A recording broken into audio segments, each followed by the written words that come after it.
Let's get educated. That's why we're here, to bring you the stories impacting K-12 classrooms and college campuses. It's time for a little education. Hey everyone, pull up a chair, sit down, take a load off, stay around for a bit. I am Katie Patrick, joined as always by David Fiorazzo, who himself is sitting on a chair. It looks very nice. Yes. Under you. You look nice than on it, I guess. All right, well, we have a new university out there in the world, Yes. which is a good thing. It plans to reinvent higher education by banning tenure, ditching doctorate requirements for faculty, and having low, not high tuition, low tuition. Whoa. All of this, which will keep the staff hungry to share real knowledge. Whoa, mind blown, 2023. Could it be the year that we get some education out there in the world? Some new colleges, perhaps, that go back to the way education once was, when people learned during a 2 or 4 year stint at a university. Well, I like the headline. We don't want to be Yale.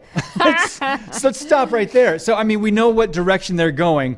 They don't want to be the woke, the stuffy DEI colleges, the woke institutions. Hoity-toity, as I like to say. Hoity-toity? Hoity-toity. Yeah, so it's new. It's the University of Austin, and it's constructing a different model of excellence. President of the new university, dedicated to free expression, describes the plans to build. I know you probably missed that. There's a university that's going to be created and developed that's dedicated to free expression. Now, do I need to say that again? Do you think they caught that? Because that's not normal for... Well, we got a video to describe it a little further. Set this up here. Go ahead. We had sitting around the table one student who had been on the Trump campaign and another student who'd been in the Black Lives Matter protests. It was a civil discussion in which we listened to the people on the other side of the table. The environment that UATX has is so open and welcoming. That liberal value is the core of our institution. You treat everyone with respect. Even though we might have disagreeing viewpoints, our ultimate goal is always the North Star, which is free inquiry, success, and human flourishing. An institution that's willing to take intellectual risk, you'll attract the intellectual risk takers. And those, of course, are the intellectual innovators.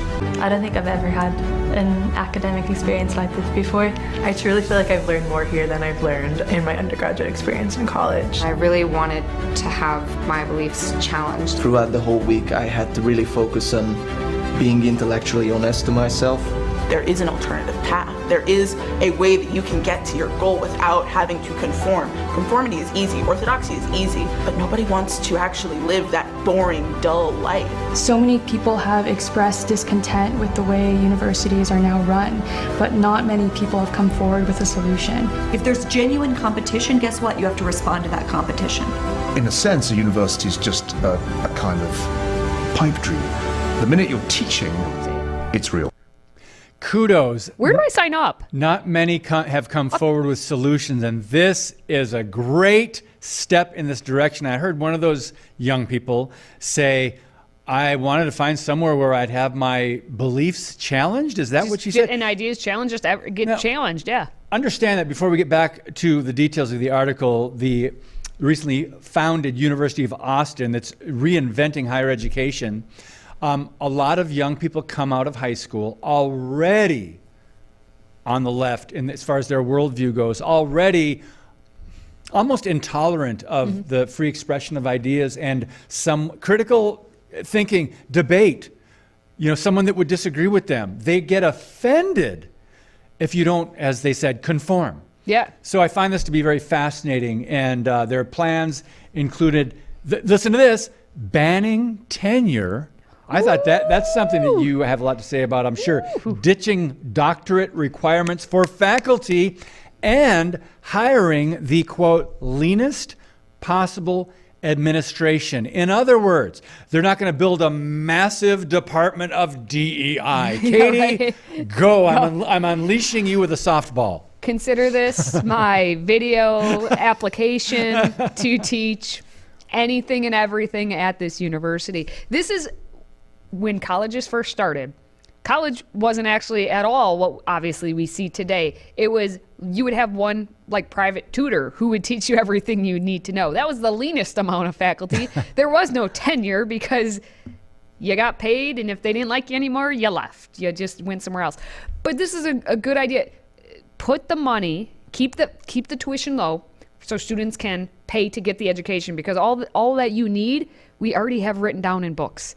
You really can get an education, a decent education, a better education than you currently can at a university by just going to the library and reading books. So they don't need tuition to be high because you don't need as many resources as you think you need, which means you need leaner in terms of faculty, in terms of the number of faculty. Yep. And they don't have to have a doctorate, because honestly, at this day and age, the more education that they have, probably the worse they are. The more indoctrinated they are, the less amount of willingness to think for themselves or think outside of anything that has just been put into their brain throughout their K-12 system, throughout their undergrad, throughout their graduate, and then into like their doctorate graduate degree. So it's, wow.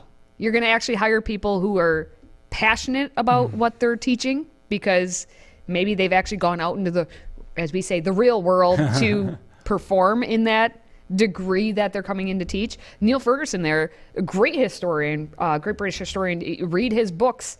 If he's going to be a part of this, that's something people want to really delve into. Well, the university's founders, just over a year ago, they promised an education without censorship. Woohoo! That's huge. I mean, it shouldn't even be a story, but we're excited about it because it's so rare to have this kind of view presented, and they want to develop this. And they also, it says education without censorship and enforced ideology that's present at most traditional universities. Since then, a year ago, the university collected $105 million in funding, and the institution was only an idea a year ago, with no alumni to draw support from. So this is really good. Yeah, and what's refreshing about this too is they received just about a week after announcing, like, hey, we have this new university, more than 3,500 inquiries from prospective professors, which tells me all I need to know, that across the United States right now we have professors who are hungry for real education. Yeah. But whether it's the system they're in, they're just they need to make ends meet and put food on their own table. So maybe they're just shut up and go with it, and that's what they've been doing for so long because their university rules, and the administrators are like breathing down their necks, and they're worried about getting fired, so they haven't spoken up. But more than 3,500 inquiries, and to be like, hey, I want this, I want to be a part of this. Just a week after announcing it. Just 1 week after. And now that was 1 week after, and now it's more than 5,000. And consider this 5,001. Hi. All right. Nice to meet you. All right. I wish we could talk about this for a while. Great story. Still to come. Faith-based colleges see a major uptick in enrollment. Interesting. As more students flock to classically minded colleges that will actually teach rather than indoctrinate. That's next.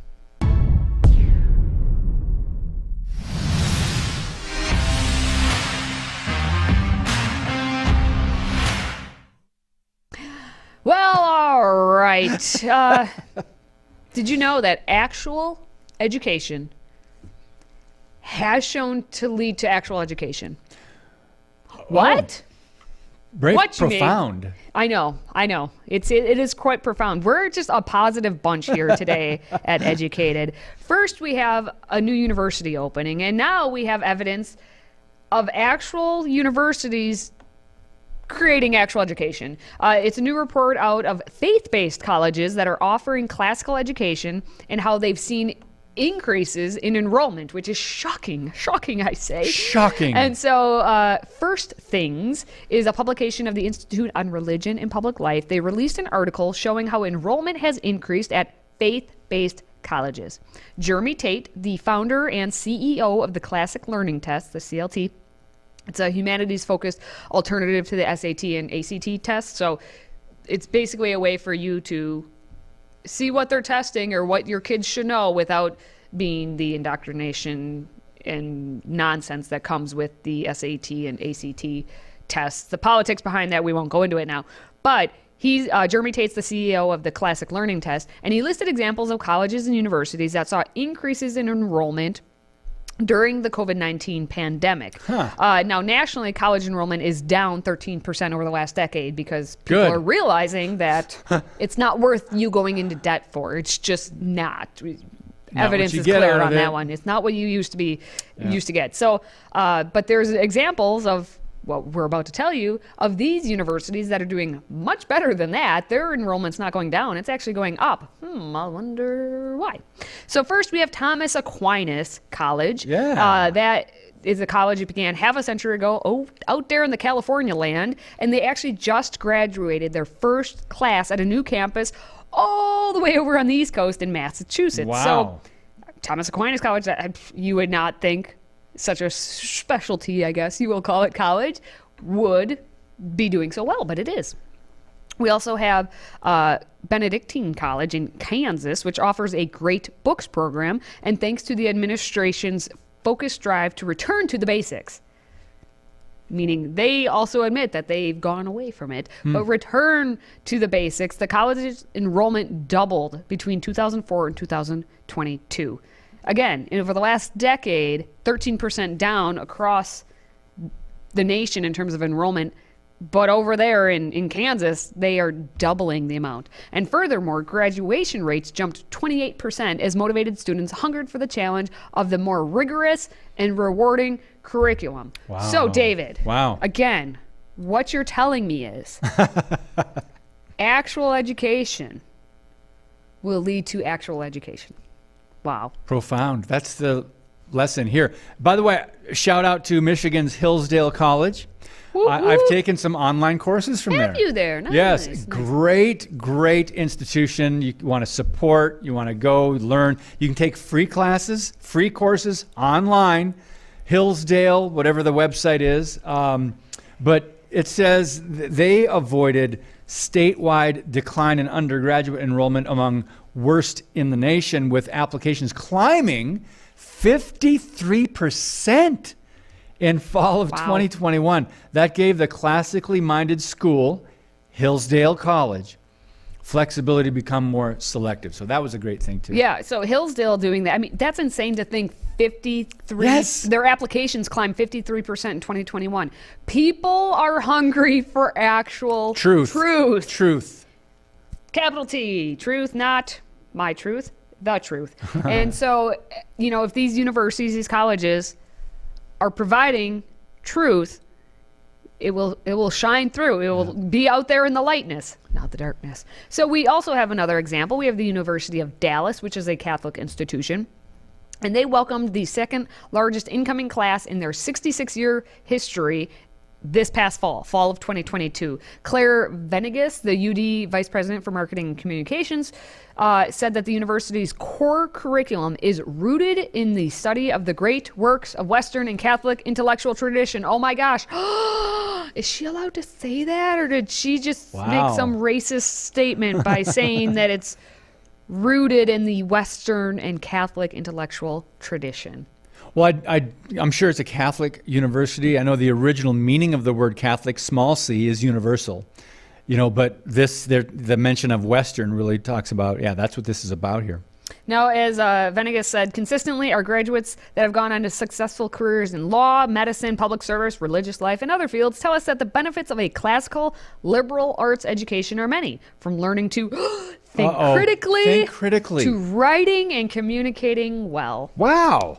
Yay. Those are three things you really don't hear very often. Think critically, writing, and communicating well. And just as a quick plug here for our very own Freedom Project Academy, if you're looking for a K-12 opportunity for your children, we teach those same things. Nice segue. Hey, I'm trying here. We teach you how to think, Seriously. not what to think. FPEUSA.org. So take a look if you're looking for a K-12 system for your children. But coming up, we have the first openly non-binary priest in the Church of England. What? Yep. He's now being used to normalize the LGBTQ agenda in the church. And you know, David's got just a few things to say about this story. Next. Today's show is sponsored by our friends at MyPillow. Save up to 66% on pristine quality bedding, towels, slippers, signature pillows, and much more when you use the code EDUCATED. That's EDUCATED. Educated. Support this show and a great American company.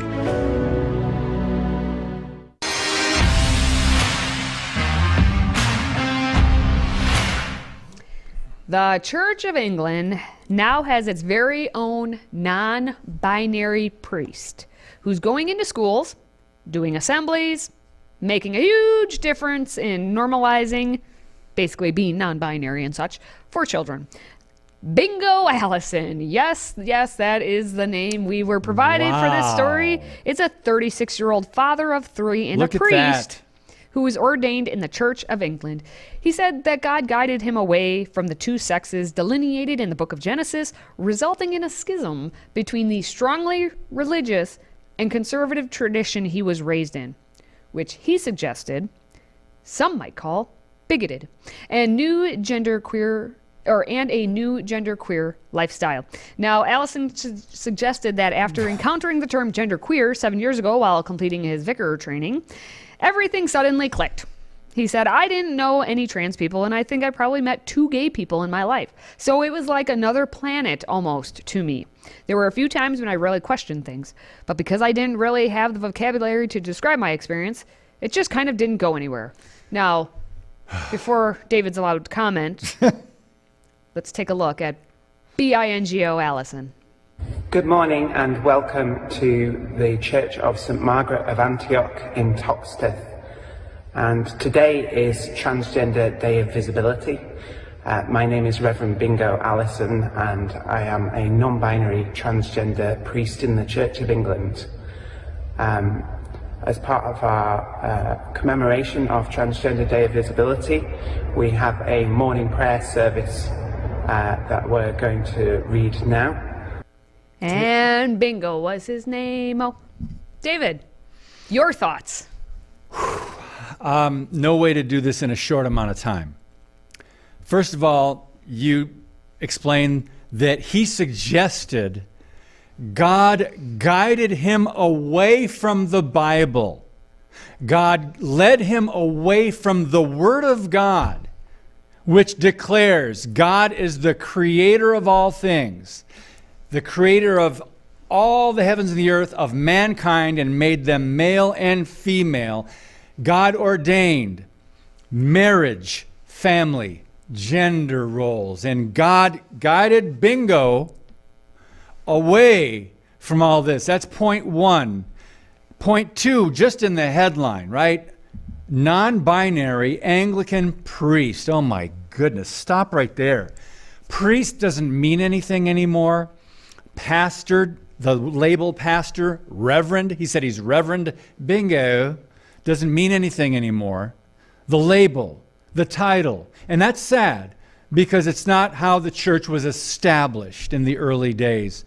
And you just go to the book of Ephesians or Galatians or Colossians or Romans and just read some of the New Testament or the Gospels. No, Bingo said that's right. he's He just said get in away Genesis. from the Bible. That's yeah, right. Well, but he just stopped in Genesis. He's just in Genesis. He didn't go any further in the Bible. He didn't read anything else. He said he has a handle now on the language. You know, this is the issue, is he was having trouble with the language, and he revisited Genesis 1:27. So God created man in his own image. The image of God created he him.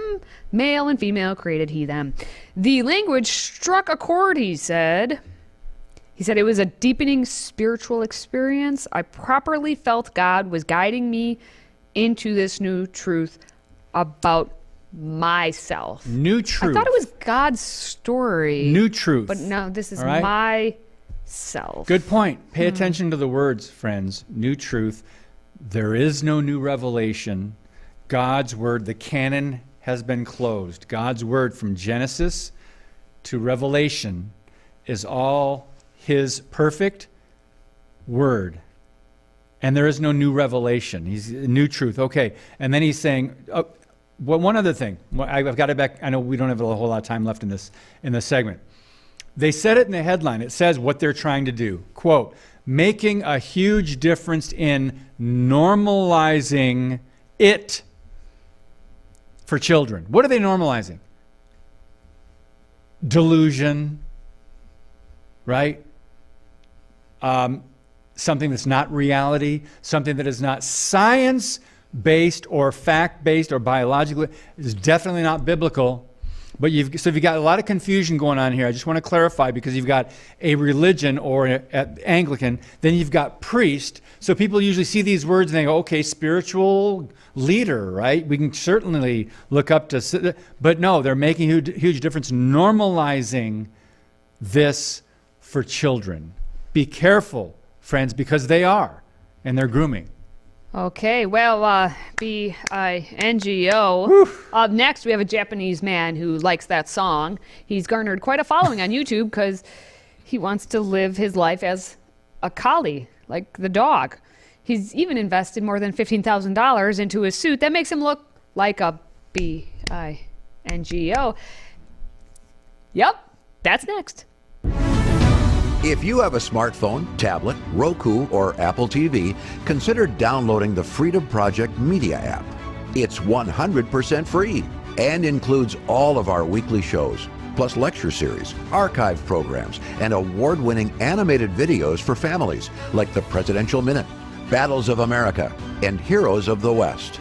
Don't rely on the social media giants to keep you informed. Simply download the Freedom Project Media app from your app store and allow notifications. And we'll let you know when a new video is ready.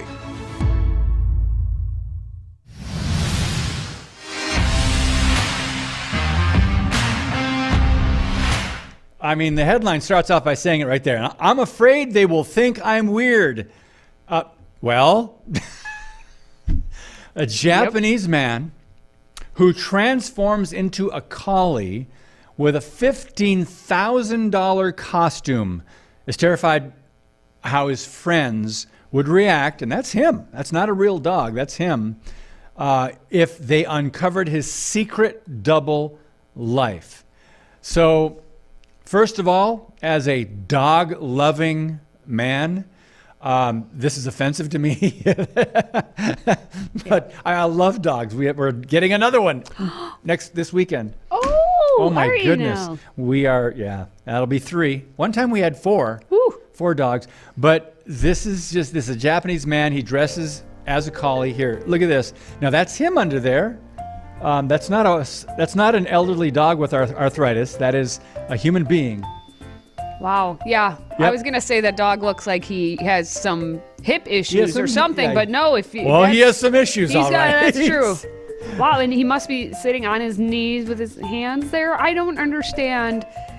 $15,000 for that. I mean, from afar, there we go. Looks pretty realistic, though. Oh, someone please, is he gonna lift his leg? No. Okay, just wondering. Go outside. There you go. Good boy. He's outside, and that's a man under there. Wow. Toko, I'm sorry, has recently started venturing outdoors to go on walks on a leash. He also shared videos attempting to perform tricks in exchange for fake food. Oh, wow. But he worries that his friends will find his hobby weird. Well, especially if he's going to make them like pet him or something. Yeah, I could see how that. Oh, that's creepy. That would be a Why little did you have to go there? Why? Scratches something, all of a sudden he starts going. Oh, come on. Itch, you know. Yeah. All right. Anyway, does he has to be there on his knees. How are his knees holding up? Oh, knee pads. That's easy. Oh, okay. I'll get right on that then, I guess. So anyway, this is sad, but some of his most recent updates to his YouTube subscribers, more than 11,000. Toko revealed he has started being taken on walks in his quiet street and playing in his backyard, all on all fours. But let me skip down to a punchline. Let me skip down to what people have said. I just lost my place here, sorry. I'll do it from memory. 2 people commented saying, "You're an inspiration." So now I can identify as whatever, an animal.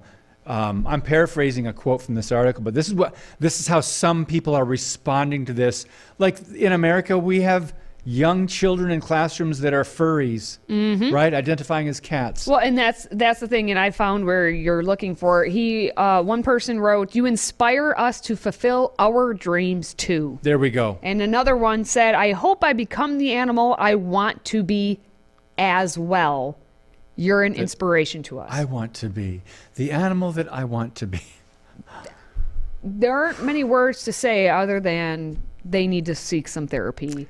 Yeah. They need to seek help outside of watching these dog videos, which is just continuing the delusion that they're living in. And you know, this person has a lot of time on his hands, apparently, and maybe money, a lot of money too to put. $15,000. Well, he doesn't have it anymore. Wow, Whew. just to get that made. And so, yeah, this is really sad. I mean, it's people laugh at it, but watch how others respond to it, and watch how popular a story gets.